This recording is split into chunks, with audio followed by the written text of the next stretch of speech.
I am excited to be on this panel with my friend, my brother, someone I've gotten to know over the years and co-labor with, Brian Tome. And so we're just going to have conversation for the first part of this, of our journey. So Brian, go back, 5 years, and just how did you feel when I said, hey, I feel like we need to do something in the space of racial healing at Crossroads? So just reflect, let's start there. I saw why that's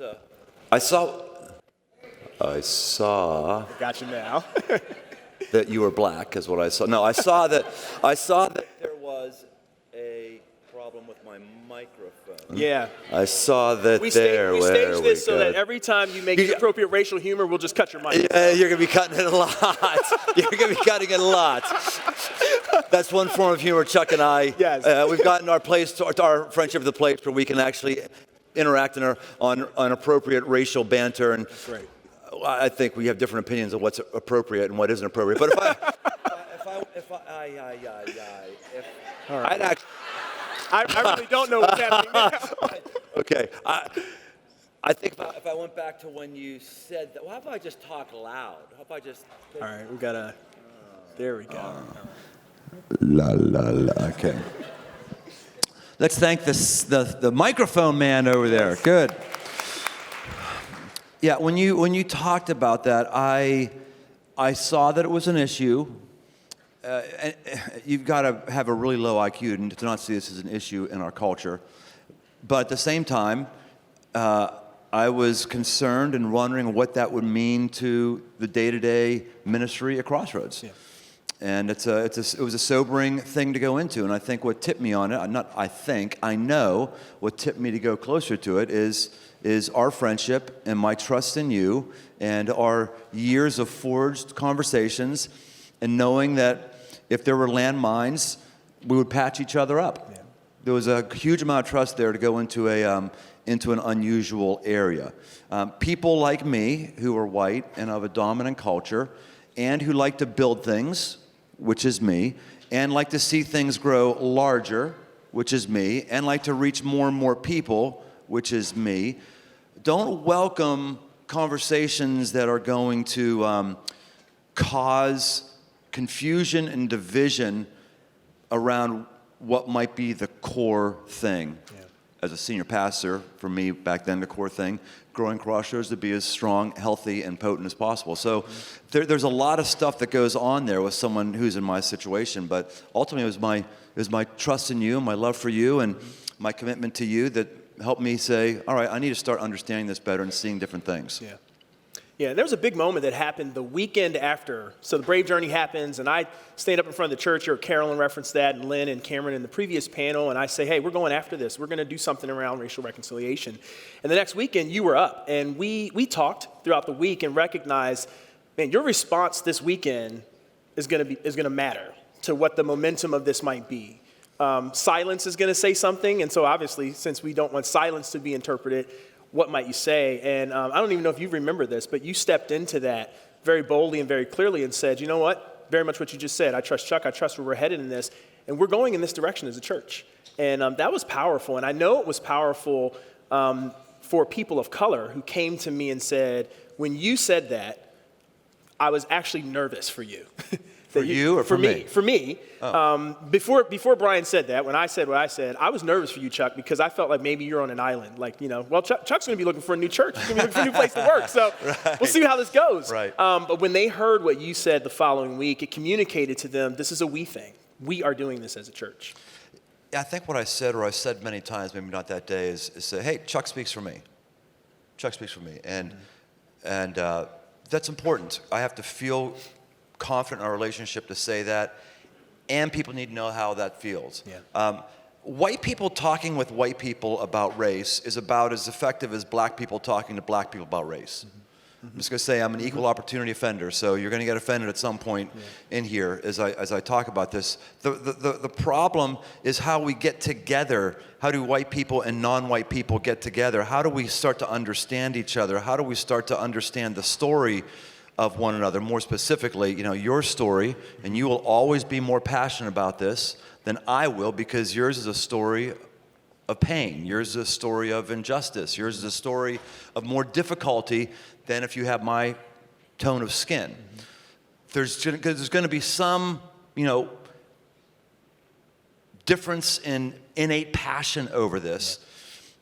But we've got to recognize that we're all losing in this situation, and we've got to be with other people to understand the other side of the story. Yeah, absolutely. And I think I've been the better for it. That's for darn sure. I've been the better for, for our friendship and for your influence on staff at Crossroads, and obviously your spearheading of Undivided. Thank you, man. And like you said, it's been a relationship for you and I. So let's talk about that a little bit. I mean, yes. Talk about ways maybe that I've helped you. I'll talk about ways that you've helped me in this journey, because there's certainly been some. Actually, let me go first.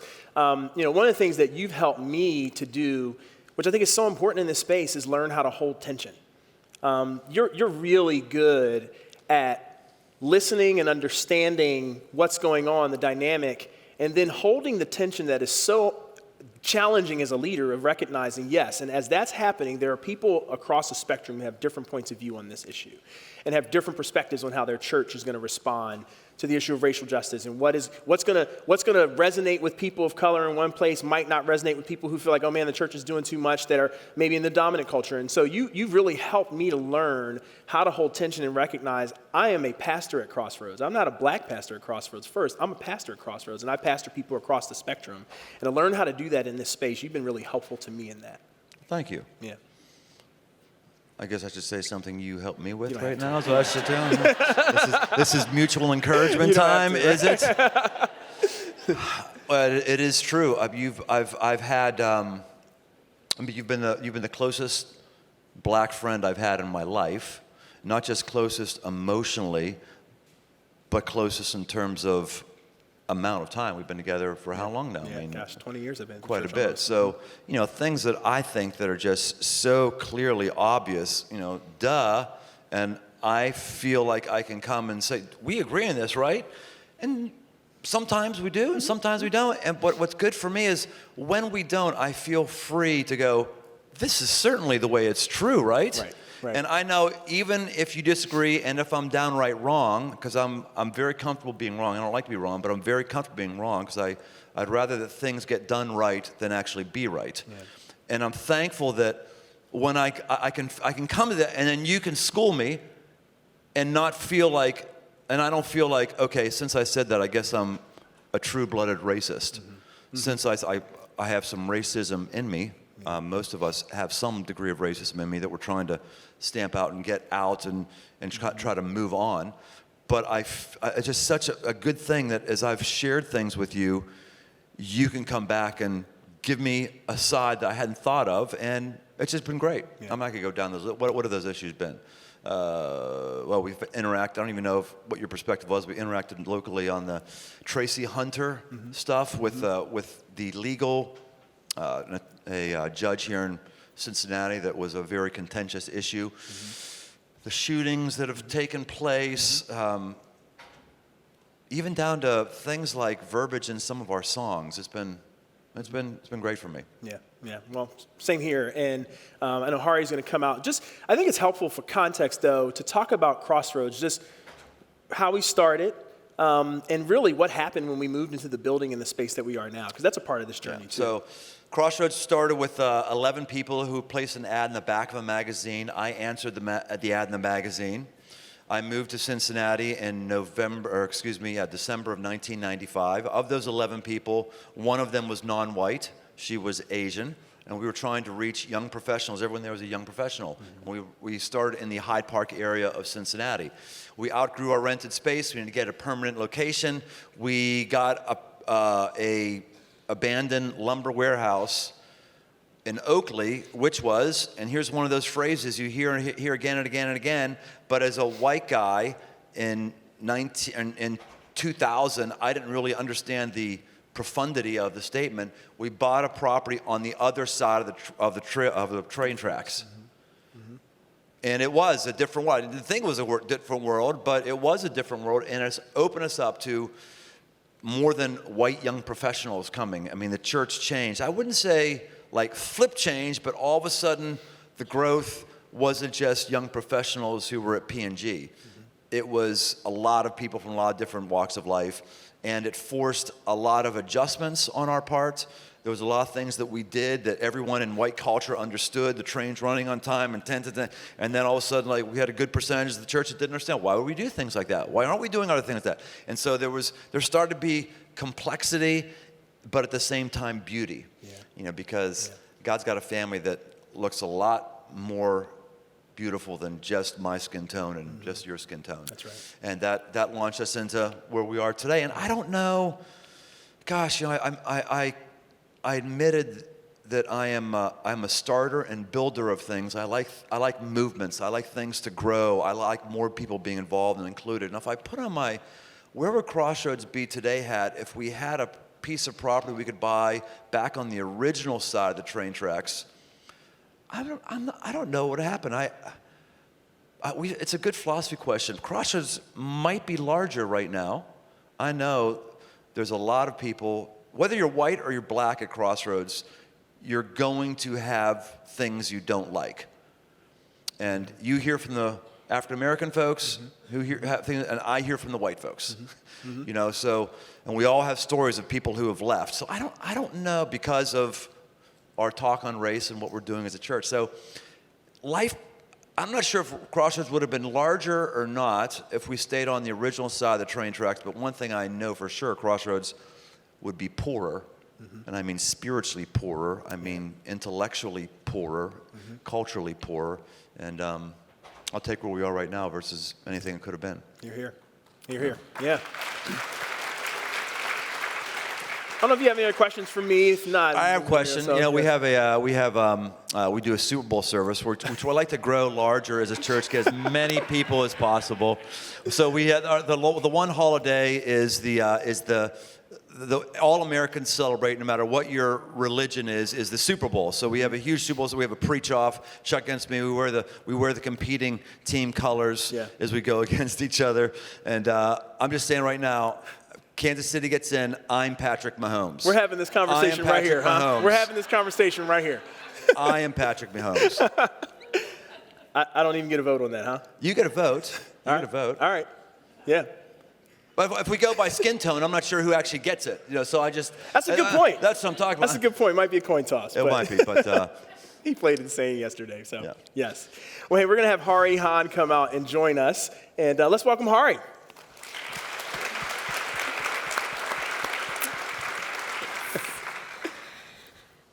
All right, first of all, I'm standing backstage thinking, I've got to make a habit of stop sharing the stage with you guys. It's not fun to come on stage with you all, but... Why is that? What are you talking about? Why is it not staged to come fun to be with us? What's that? You guys are so great, and now I'm going to be like, okay, I'm the professor, and I want to talk about what we just saw here. You should tell them the story of what you got in your student feedback. You told the story about the 15 minutes.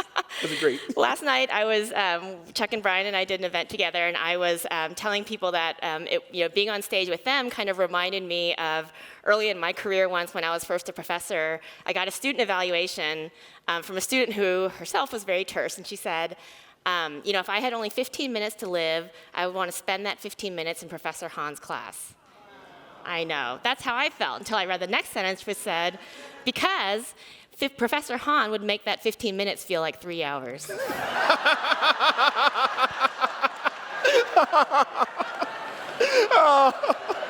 So you can see how I'm feeling in this moment, sharing the stage with Chuck and Brian. But seriously, I do want to kind of bring us into a conversation where, I want to take a moment to kind of unpack what we just saw in the conversation between you guys, because I feel like what we saw was not just two guys talking, although it was, right? But it's the two of you talking rooted in this relationship that you have. And in some ways, I feel like part of what you're demonstrating is what's possible when you create what I've heard you all call the radical middle, which is kind of a weird term, right? How can you be radical and in the middle at the same time, right? I think sometimes people hear the word middle and they think watered down. And I don't think that's what you mean or what you showed us here. So maybe, Brian, I'll invite you into the conversation if you can sort of describe to us what you mean when you say the radical middle. Yeah, so 6% of last poll I saw recently, 6% of America are on the extreme left, 6% are on the extreme right, 6 or 8 flip-flopped, I can't remember which. The rest of us are in the middle to different degrees. 61% of Americans are categorized as the frustrated majority who's in the middle someplace.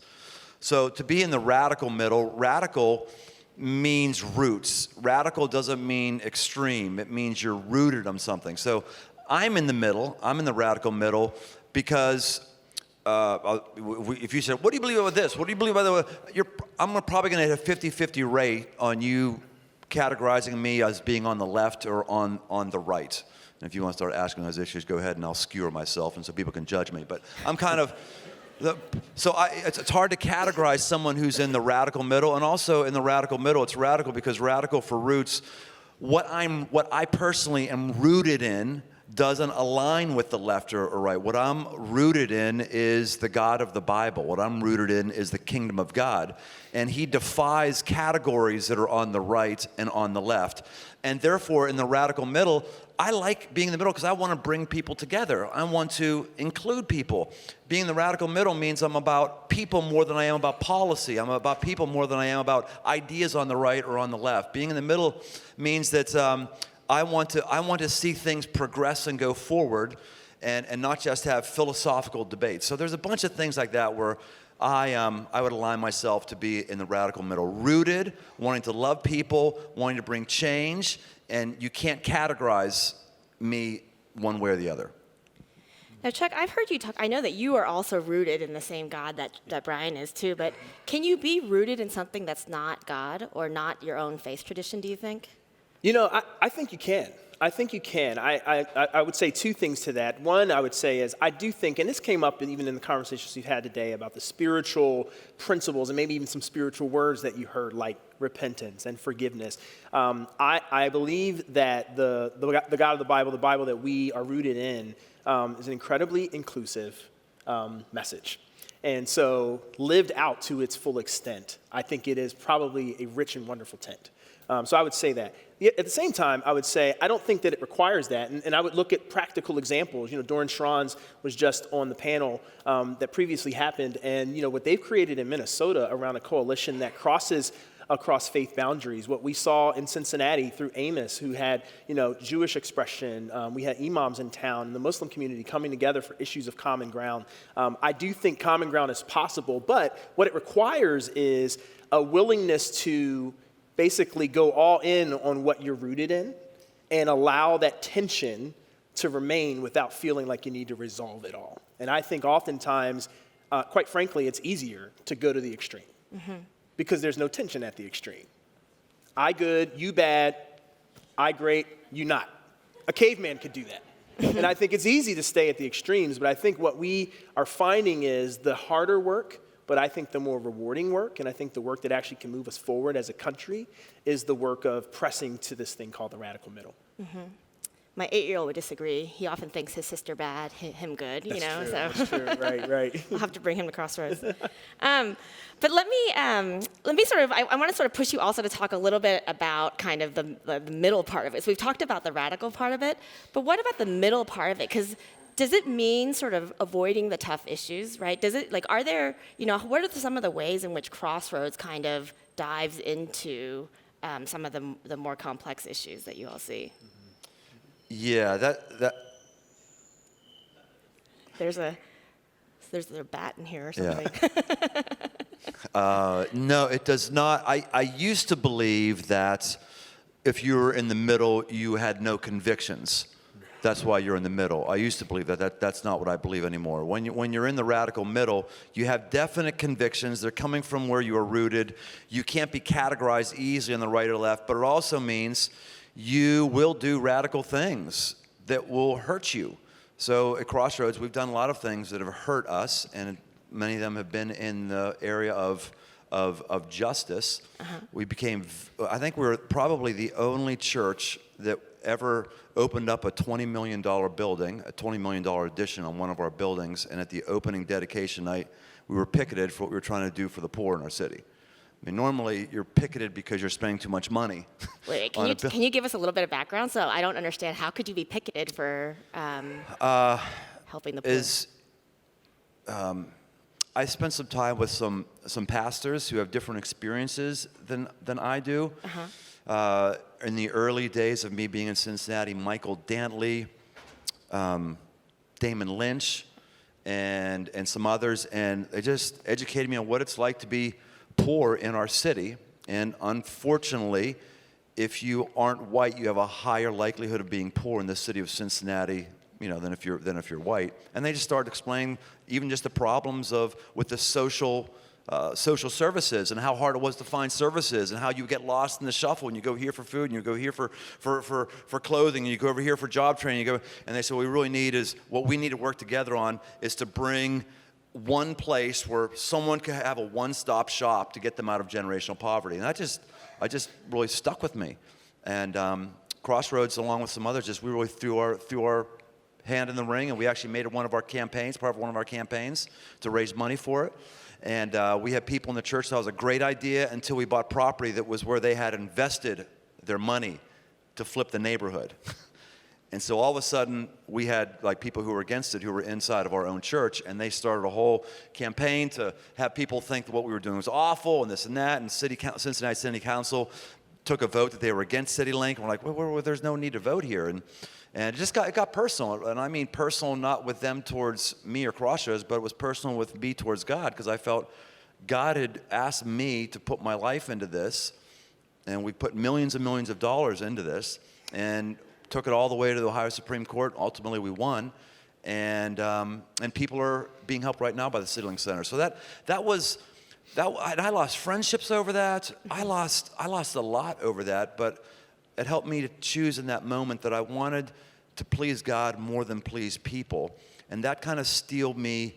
Just talking about my role, not Chuck's role. It steeled me, and I think steeled our church for the undivided stuff. So even though we had people in our church who struggle with concepts around undivided, we have a percentage who go like, yeah, but we've been through hard times as a church. We've struggled, and we've been misunderstood before, and so we're going to stay in the struggle on this one. Yeah, and my understanding, so that happened. The CityLinks incident that you're describing was before Undivided started. Before, yes. Right. So what is it, do you think, in the DNA of Crossroads that makes work like CityLinks or like Undivided possible? I know that Lynn talked about how Undivided is beginning to sort of spread to other churches and other kind of institutions. I know you've already worked in prisons and things like that. Yeah. Is there something unique about the DNA of Crossroads? And what is that, and how can that sort of also spread with the program? Yeah, I think there is. And one of the things that I regularly go back to is at Crossroads, we really do have this value around you can belong before you believe. It is not uncommon if you've been to Crossroads in the last 2 weeks, the beginning of the year, sometimes new people are checking out the church, and it is regular for us to say, hey, no matter what your thoughts are on God, church, and the Bible, you're welcomed here. And that's a part of the culture, that's a part of our DNA. And I do think when that's true, you're able to find connection with people where you might have philosophical disagreements, but then relationship begins to kick in. And you find that you're able to work together even across your differences. Again, I go back to that idea of holding tension. So I do think that's a part of our culture. Another thing, part of our culture is, Brian's regularly saying this, at Crossroads, we are okay making aggressive mistakes.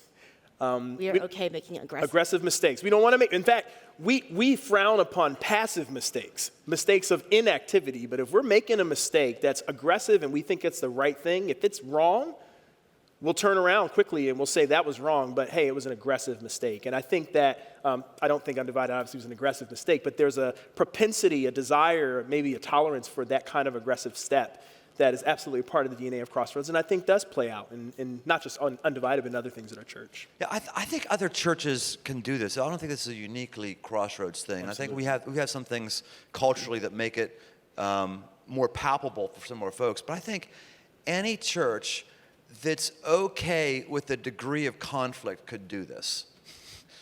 And the reality is, every church has a degree of conflict. Right. So you've just got to be able to go, okay, we're going to have some more conflict around race, but I just got to keep telling people, whether you're white or non-white, this is good. We're still together. We're talking. We're learning. We're pushing. This is the problem with other parts of the culture. There's very few parts of the culture where people of different skin tones are having a common experience for 70 minutes at a time, a worship service, and you can actually interact with that. Most of us are not having common experiences. This is good. Let's keep going through the tension. So long as you have somebody or some people in leadership who keep having those words of assurance Like, this is okay, this is to be normal, and this is why our country is hurting as much as it is, because we're not learning to live in the tension. As long as that's being said every once in a while, I think any body can do this.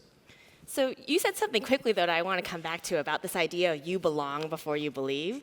And it's like it blows my mind, right? Because, in Introduction to Political Science, I teach what years of sort of data and political science research tell us, right, is that people have beliefs, and then they get involved or they join activities because of what they believe, right? So when I go to a Sierra Club meeting, right, which is an environmental organization, I feel like I cannot show up in my gas guzzling car, right? But I've got to ride my bike up that hill to get there, right? Because I will not belong if I show up in my Land Rover, right, at that meeting, Right. You have a Land Rover? I don't, I'm sorry.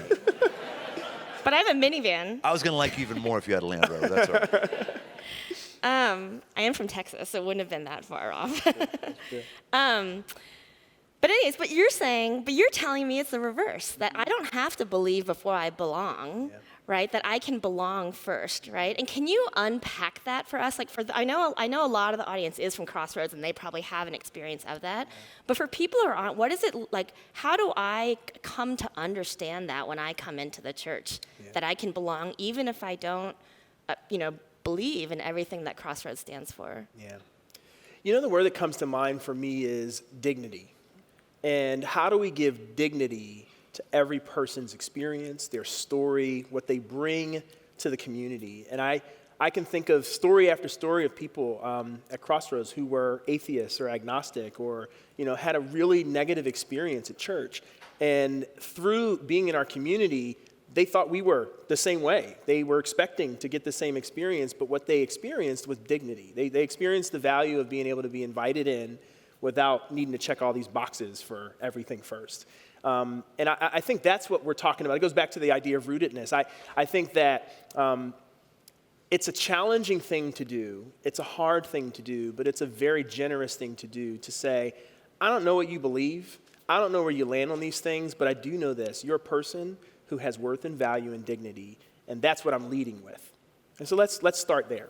As churches, we have to be about growth more than conformity. And let's stop beating up on churches. Most of America is up on conformity. You only can be with us if you have these things. You only can believe with us, and that's on the right and left equally. But we're at churches especially, we should be about people growing and experiencing things more than, okay, you're in right now. This was really hit me hard when I was playing basketball, where I used to play basketball before my back became very old all of a sudden. But I have this guy who went to another church. He's one of these just classic right-wing anal Christians that just bothered me. He was, and every time he would say, preacher, he'd always like, preacher. And one day I was in there working out, and he said, preacher, I found out someone's going on your mission trip.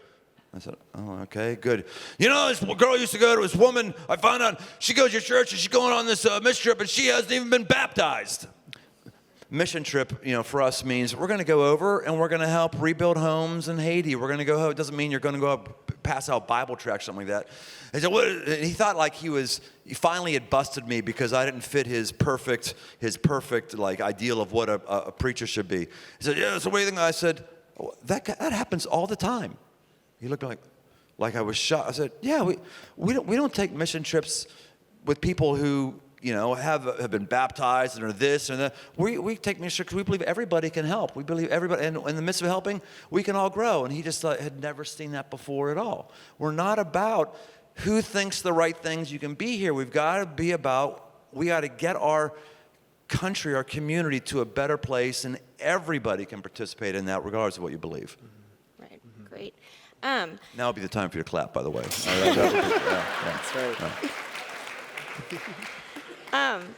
So as you all were talking, and I was actually thinking back to the introduction that Troy gave this morning, where he's talking about this idea that does church just reflect society, or does it sort of lead society in a way, And so this idea, I love the idea of kind of centering dignity and the dignity of all people, no matter what you believe, in the community that you create.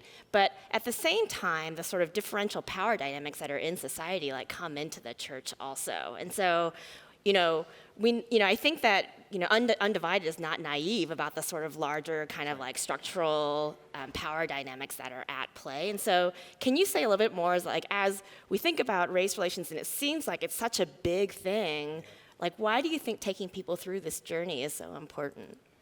Yeah, I mean, it is important, and it isn't ultimate, right? Uh-huh.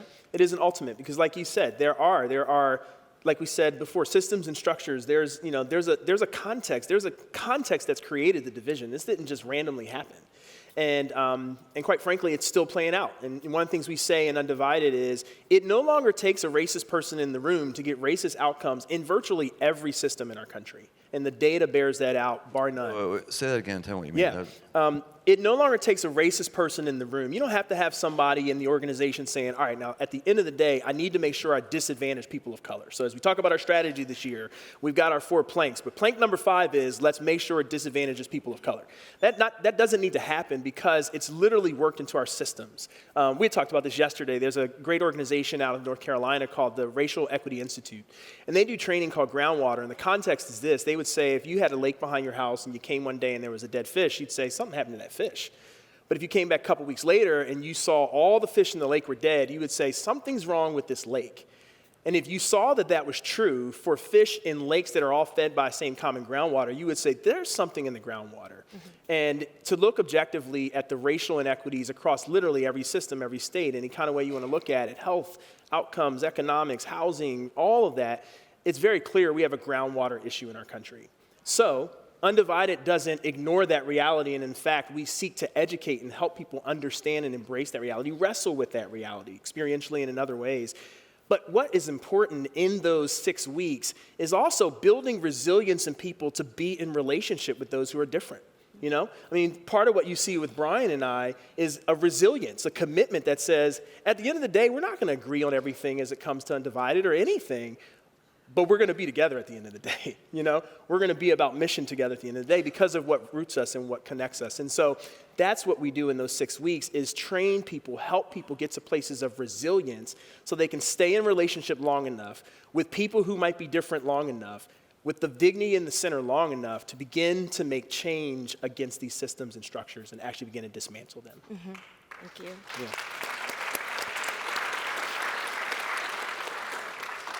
So I want to shift a little bit in the conversation to kind of talking about each of your roles in leadership, you know. And I think that a lot of times we talk about these programs and we, of course, want to lift up the people who are going through the journey and are really the heart of the work. But at the same time, it takes leadership, as you all have pointed out, to sort of take on the risk, to be willing to sort of do the work. And so I want to ask each of you to kind of reflect a little bit on your own leadership in co-founding Undivided and, you know, enabling Undivided to happen within Crossroads. Maybe you can start with, like, what have been some of the challenges that each of you have faced in leading this work?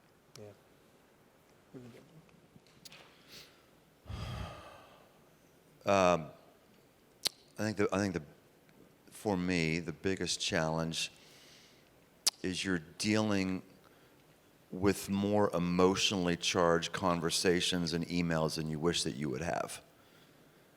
You know, so peers of mine who, and I mean peers, generally pastors, certainly pastors of churches that have 5 figures coming, generally have a pretty homogenous audience. Mm-hmm. And so they can say a bunch of things that they don't get pushback on. That's not so the case with me on virtually anything. So it's brought complexity to me. I've never heard the phrase guilty white man syndrome before, and only a white man hears that from another white man. I got educated on that one, whatever that one was. I hear more of that, which is drag, which is distraction from the stuff that I really want to do. I mean, Chuck, I don't really want to do this. I don't mean this, but I don't get up every day and go, man, I'm excited to have some more racial conversations to figure out what I can do to push this forward. There's other things I like to spend more of my time on, but I need to be here because this is where we are as a country, and this is also where what happens inside of our church. And so it's brought a level of complexity to me that some days I wish I didn't have. And how do you react to the sort of like the pushback on the guilty white man syndrome, or the sort of emails that you might get objecting to the work of Undivided?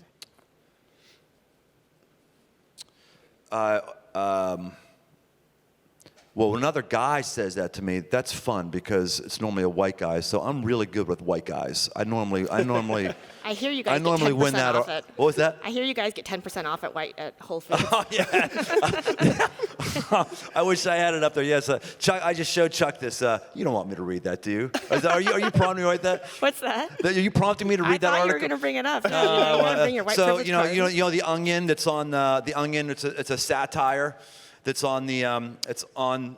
Well, it's the Onion. Well, the Onion, satire. Yes, yeah. So in the Christian world, there's another one that really reached the Christians. It's called the Babylon Bee.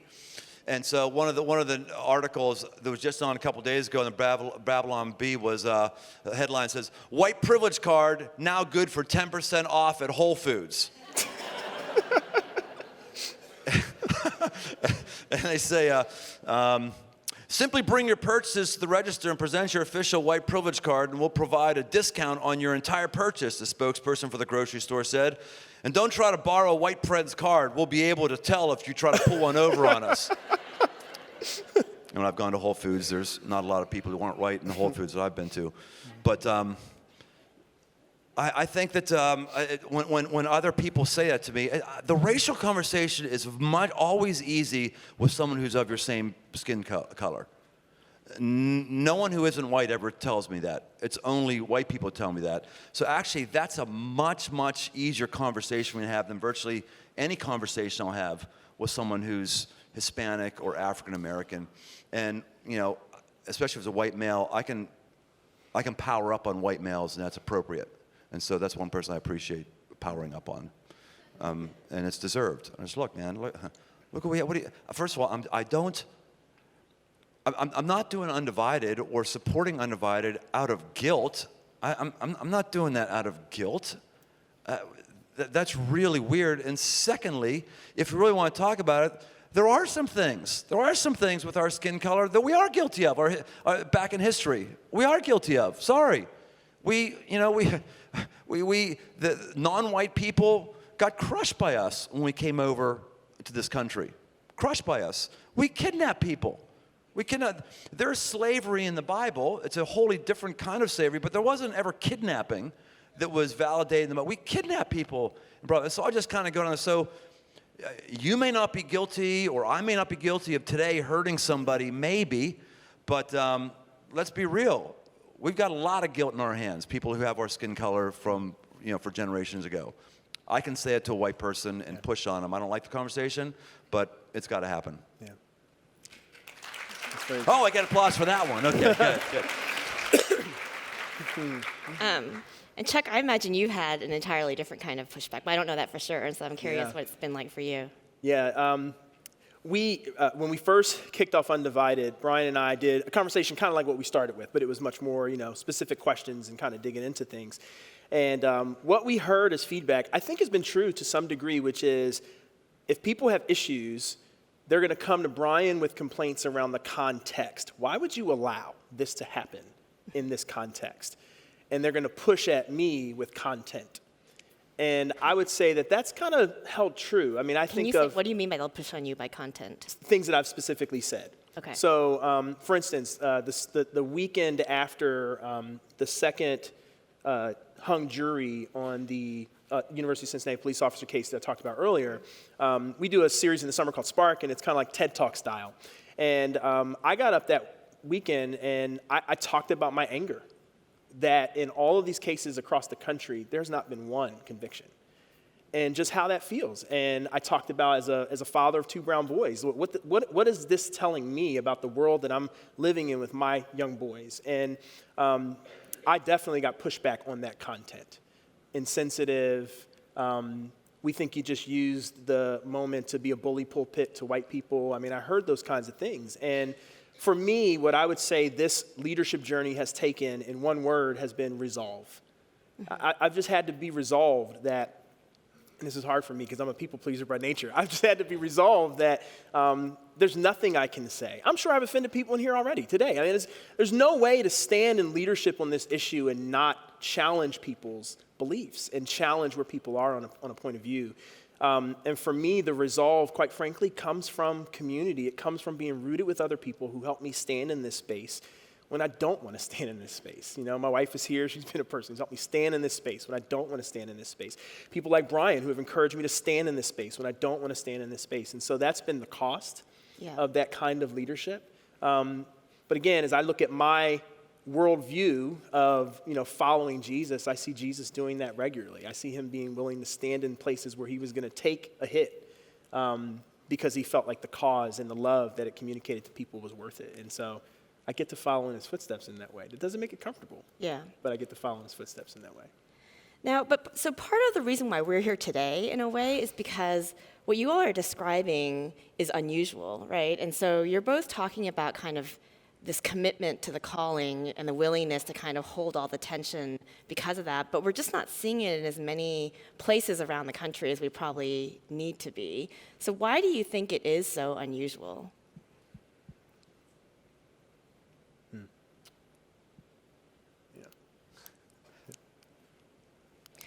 That's such a good question. I don't know. Have we ever talked about that? And why it is? We've talked about it is unusual. I don't know that we ever talked about why it is unusual. So I don't know. Let's see who can stop giving reasons first. I'll give a reason, I think, and then you give a reason. This is what I say, Bueller. Right. I think we have very few relationships in our churches, especially at the senior levels in our churches. People of different races. I think we have very few genuine relationships, friendships. Chuck and I have had that for a long time, and so I think that's added to it. Yeah, I mean, to build on that, I would say our culture tends to focus on homogeneity. Think about marketing. Marketing is all about putting you in a subset of people like you and then promoting products that speak to you. So I think it's counterintuitive to be thinking about micro-targeting. It's the bread and butter of half the political industry. It is, and so I think that's part of the dynamic too. Well, so then actually, Brian, you pointed to the kind of relationship that the two of you have that sort of like made this possible. And, I'm curious, Chuck, sort of not coming from the kind of dominant culture and sort of being in that relationship, have you ever thought about, what would it be like to leave Crossroads? What would it be like to do this work outside of Crossroads? Yeah, I have. In fact, there's an announcement today about that. Yes. Right. I've gathered you all here to say. There's a professor out of Ohio State right up the road, Corey Edwards, and she talks about estranged pioneers. And that's a term she uses for people like me, pastors of color, who find themselves pastoring in a multicultural context, not in a monocultural context. And I just relate to that. I do. I certainly think, man, it would be nice to have some weekends where I could just fully express how I'm feeling about what's going on in the world without having to put it through 80 different filters of how I might communicate that in a way that doesn't unnecessarily alienate people. And I also think that estranged pioneers part is also right. I grew up in the black church. That was my experience for all of my upbringing through the end of college. And yet I do feel, not necessarily in Cincinnati, but in other places, when I describe Crossroads and when they understand that I'm a black pastor, but I'm a black pastor at a church like Crossroads, it's almost like I feel that sense of estrangement, that there's maybe less trust of me, or maybe something that I have to prove to say, I get it, I understand the struggle, I haven't lost that, I still got my black card, I can hoop sometimes if I want to as a preacher, I can do that, but that's part of it that I think is a challenge. The beautiful thing for me is being able to find people who live in that space too, and I'm looking at some folks in this room who live in that space too, and recognizing there's power in that space. Yeah. Thank you. Brian, do you want to add anything before we go to Q&A? No, one of my fears, and Chuck and I talked about it, is, man, every year he's at Crossroads, another year, I'm ecstatic. Every year. And so as Undivided has started to grow, and we want it to grow across the nation, and he's got a calling on his life for it. And so I celebrate him putting time into that. And I'm also saying, hey, man, the more we can have you still engaged in Crossroads shows you're engaged in the fight instead of an at-large consultant. out there helping people. And so we've talked about that a lot, and I think that's part of what makes him really potent with what he does and what he offers. Is he's in a context every day where this stuff is real and it's difficult, and I'm thankful for that, and that's why you should never ever leave Crossroads. Never, ever, ever. Thus saith the Lord. Thus saith the Lord. Oh man. Okay, so let me go to Q&A. We have a bunch of questions here. So let me start with the first one. So this person asks, I'm curious about why in most teaching that I've heard from the stage at Crossroads, we're encouraged to follow Christ's example and to use the Bible as our guide. Why is it important to be in the middle, quote unquote, with regard to race, but in other aspects of our life we're called not to be lukewarm? Great question, whoever asked it. You got a big I didn't say I was in the middle in regards to race. The radical middle is not, pick the middle place on abortion, pick the middle place on handguns, pick the middle place on socialism and capitalism. I'm not talking about picking the middle place where no one's upset. Yeah. But how you approach race is likely not going to be the way someone on the right or on the left approaches it. So this would be one of the areas if, just playing what I've said already here today, sound bites. I'm proud of any sound bite I get. Proud. I'm okay for anybody to replay any sound bite I said, but if you play my sound bite with my peers, and I mean peers by people who are white and are megachurch pastors about just white guilt, I'm not in the middle. I'm on the extreme left, just with that statement alone. I don't think I'm on the extreme left, but if that's where I am, fine. So we're not talking about the radical middle is just let's not have convictions and let's not make bold statements. Chuck, do you want anything? Yeah, the build that I would make is I think, we're a week away from celebrating, obviously, the day where we remember Dr. Martin Luther King. And I think that's a great example for me of a lived out radical middle. Letter from a Birmingham jail needed to happen because he was seen as radical, because he wanted it to happen now in the broader evangelical, if you want to, that word didn't exist back then, but that faith context. But at the same time, there were people who had a very different approach to how we should address this. And to them, Martin Luther King was seen as, too passive and too much in the middle. And so I do think you find yourself in places. The thing that I would look to with him as an example on that is what Brian said. The middle doesn't mean watered down or lukewarm. The middle means finding the way to live true to what, what forms us, what the Bible says, and recognizing that the what is clear. The how is where the navigation in the middle has to happen. Mm-hmm. So there are a couple questions here that are kind of on a similar theme, so I'm going to kind of group them together. That sort of raises the point about something that came up where, I think in both panels there's been this idea that white people talking to white people about race is not really that effective. And there are a couple questioners who said, actually I believe that white people need to talk to each other about race when people of color are not around, and there's multiple reasons why that might come up. A couple have come up. Someone says because it's all of our issues and we need to own it. Not everyone's going to take undivided, but we still need to create space for conversation. And so the question is, is there a place for white people to be educating each other about race? I'll start and say I agree. I wholeheartedly agree. And what I think Undivided has helped, Carolyn might speak to this in the last panel that she talked about, is give language and give an approach and a way to engage with, people in your family who you may not want to talk to about race, or people that you're around that you don't want to talk to about race. So I do think there's a place for that. I think there's a place for that in every homogenous group, by the way. White people can definitely educate other white people about race, but white people are definitely not educated about race unless they have genuine black friends. You can't, I'm sorry, you can't. Yes, let's have courageous conversations and as white people to white people, but unless you have empathetically understood the struggle of someone in our country who doesn't have white skin, and you understand them and how policies and how history looks and feels from their perspective, you don't understand. So I think you're right. Yeah, white people need to be talking with white people about race, and some understand a little bit better than others, and the ones that understand best are always the ones that have genuine relationships with people who don't look like them. That's the magic of, I think, of Undivided, is we have a chance to have a relationship. Even if it's forced for 6 weeks, we have a chance to hear somebody else's story. And I don't mean just, white people hearing non-white stories. I mean vice versa as well. And I think that's critical, and that's a piece of what Undivided, I think, brings. That reminds me, this is my question, so I'm just going to use my moderator's privilege to ask it. But, hearing you all answer that question reminded me of, when I was first learning about Undivided, I remember talking to Troy, actually, and, Troy was saying that when he heard about Undivided, and I know I can say this because I've written about it publicly, so I'm just calling Troy out, but that, he said that when he kind of first heard about it, he was really skeptical because he thought it was going to be like a me and my black friend kind of thing, Yeah. And then, he stepped into it and realized that, this is kind of one of the kind of deepest journeys that he's been a part of in a big way. And I'm curious if you can kind of say more about how do you guys make it more than just a sort of me and my black friend kind of thing? Yeah.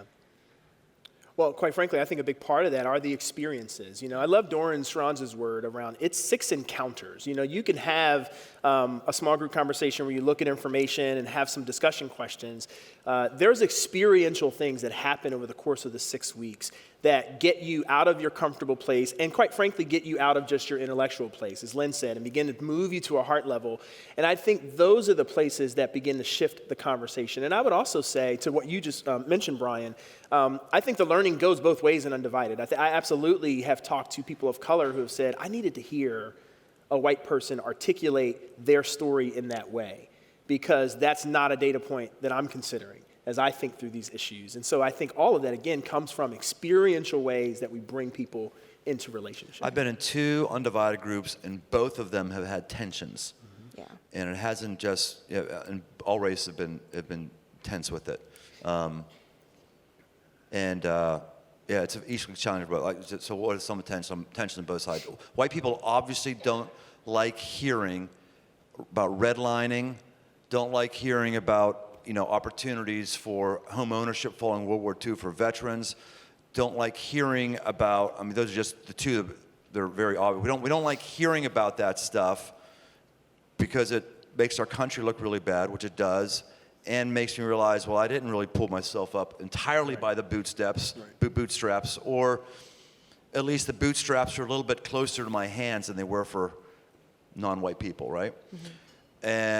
And then as you start digging into this is my experience, you start digging into this with, what happened with the Indians as Americans' original sin, how under President Trump, so much of what he says and in the current administration is uniquely and especially hurtful to Hispanics.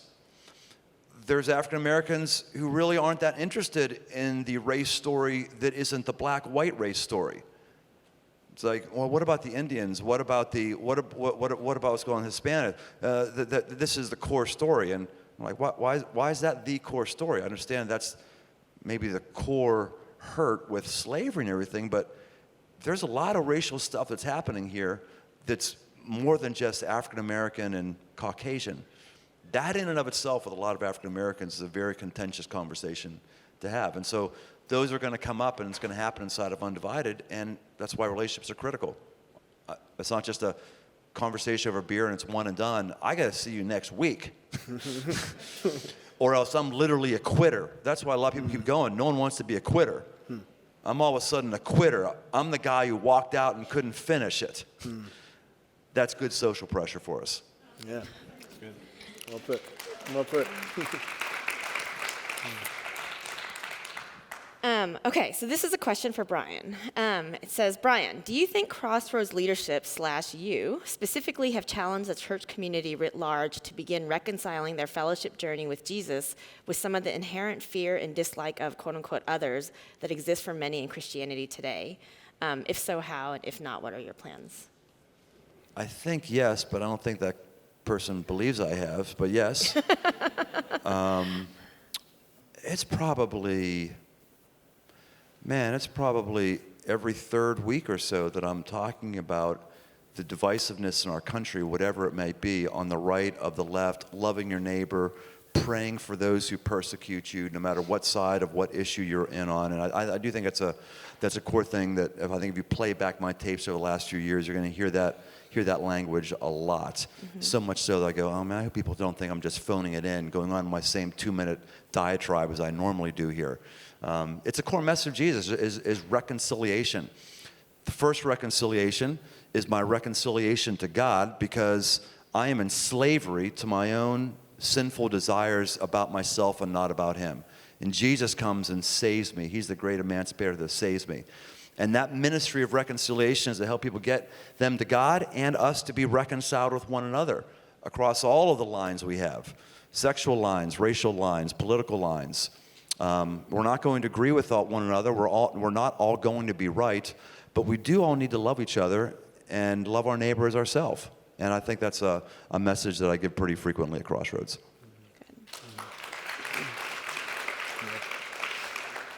So this is a question I think that goes to both of you, which is, aside from Undivided, are there additional changes that need to occur to get Crossroads to a place where those are at the extremes kind of move to the radical middle? And I would sort of frame that not just in Crossroads, but how, if we think about this as a microcosm for what we're kind of confronting in our country, like, how do you get from the sort of polar opposites and the polarization that we see on so many levels to this kind of new sense of this radical middle? Yeah, I mean, of course. I mean, the answer is of course. And I just keep thinking about things that I've learned about culture. I mean, what we're talking about is a reflection on American culture. American culture is divisive. American culture is partisan. All those things are true of our culture. And culture can be changed. But for culture to change, it takes some significant things. First of all, it takes language. We need new language. So radical middle may not be the operative term, but there's a need for language that says, I don't want to be this or that. I want to be something else. Different language. Different language, to be exact. Different language. Because we've gotten as far as we are with our current language. That's right. I think we all agree. Whatever we've been doing is not enough. Right. And in reality, we've been doing very little. We've been thinking a lot. We've been philosophizing a lot. We're not doing much in the area of race relations. So we've got to start doing things different. That's right. And then the other way you change culture is you need new rhythms. So we're talking about getting people into new relational rhythms. That's a part of how you change culture. That's why if you look at any culture that's successful, there are things they do all the time. There are rituals that go along with that change, and then it takes leadership. And I think what you said is so true. There's not a high bar on leadership on this. There's just the bar that says I'm willing to be rooted and committed to go in this direction. And I think that's what we need. And so anything that's coming out and helping with new language, different language, that's helping people create different rhythms of connection, anything that's helping elevate, motivate, mobilize leaders in this space, I think is what we need. So I would say yes, and we need a million types of things like Undivided, not just one thing. So then I actually want to get to another question, which I think is a really good question about leadership, which is, when we talked about kind of when Undivided started, like why is it so unusual? And you all said, well, it's the fact that, you all have been in relationship with each other. And so the question that the audience member asked is, if Undivided probably would not have happened without a partnership between a person of color and a senior leader like Brian in place, who had that trust between them, then what can another church or another institution out there that just has white leadership, or something else, that doesn't have that relationship, what can they do to create a program like Undivided? Yeah. Well, let me say, we've seen that happen right here. I don't know if they're in the room, but the pastor of Allen Temple AME, one of the oldest African Methodist Episcopal congregations, did Undivided in partnership with Lutheran Church of the Resurrection, which is a church on the east side of town.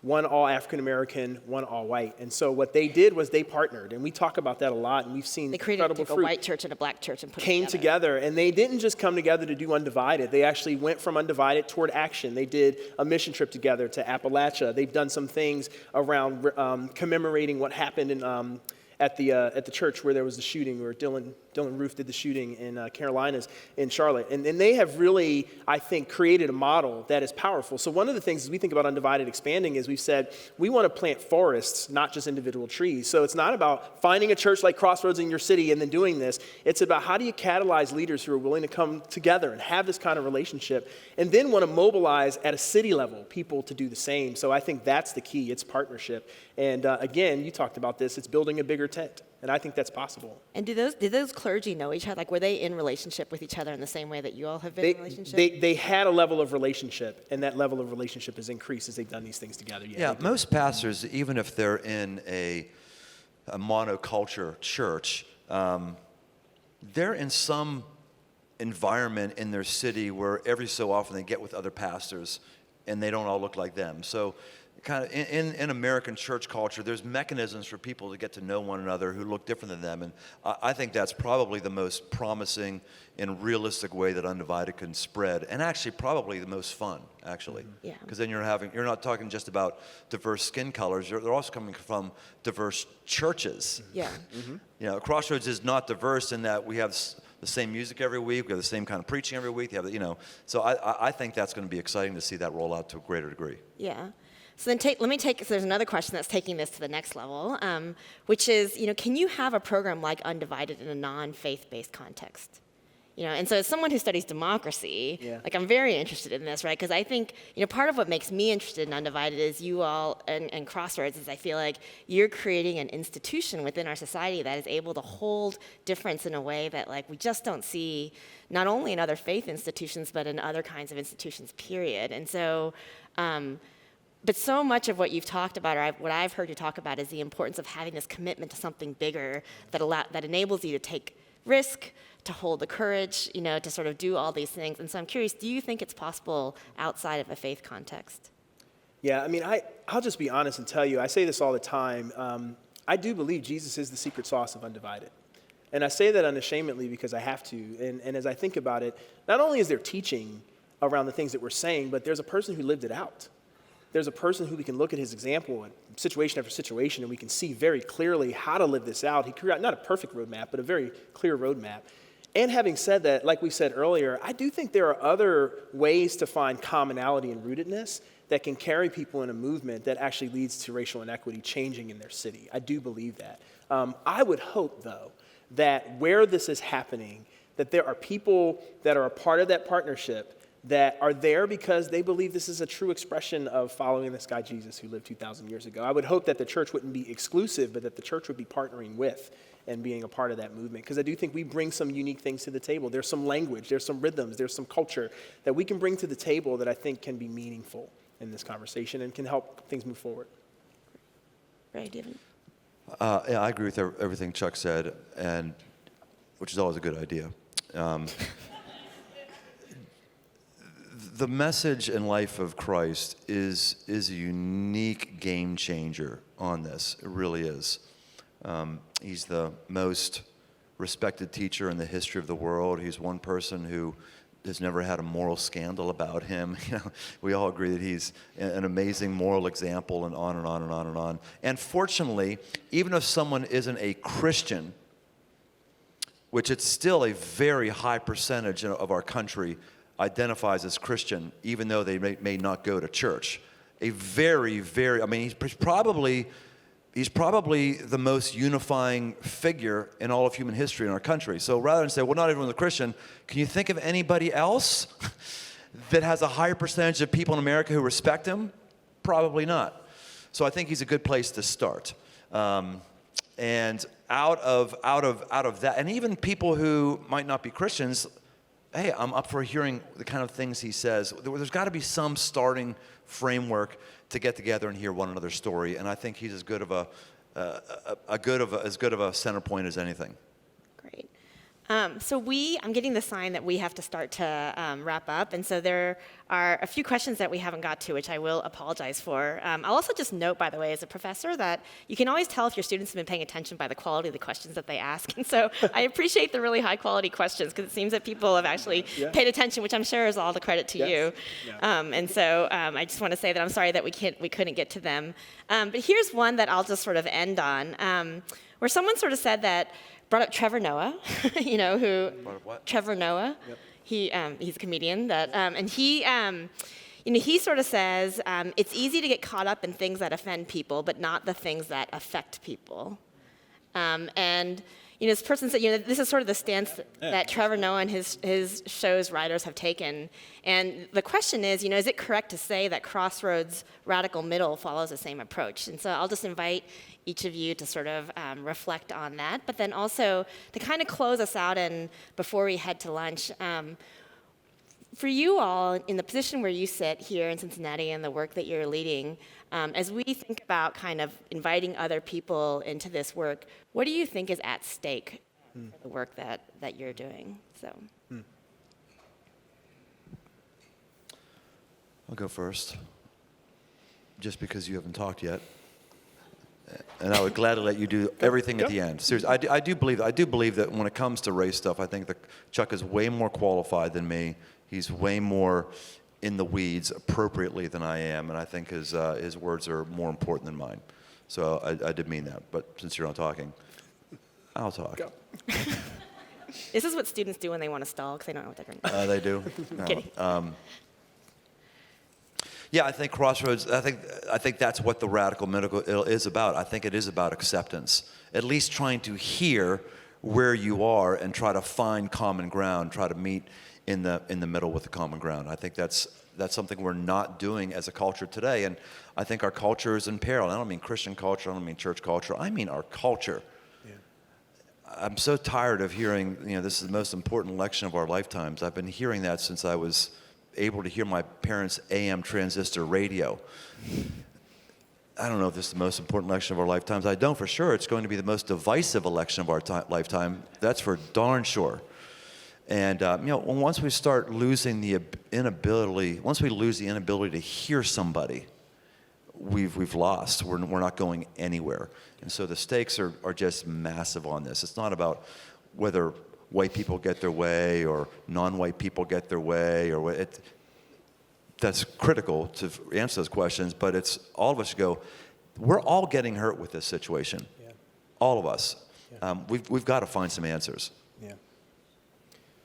Yeah. I love what the quote from Trevor Noah, and I would say, yes, that's one of those, again, language that helps give guiding principles to what we mean by the radical middle. It's not about not offending as much as it's focusing on what affects people. At the risk of finishing with a very long quote, I'll try to summarize a quote that I think communicates what's at stake. I had a chance early last year, to go to Washington, D.C. for something, and a friend of mine said, have you ever gone to Lincoln Memorial at night? And I was like, I haven't. That's a cool thing to do. So instead of doing it at night, I did like 4 o'clock in the morning. So I'm in Lincoln Memorial, and it's like me and, 3-4 other people that are there. And Lincoln's second inaugural address is one of the things that's written on the inside of the memorial. And I'm going to butcher this quote, so I encourage you to go and read it, but it really resonated with me. In essence, what he says is, there's been blood on the hands of this country because of the issue we're talking about.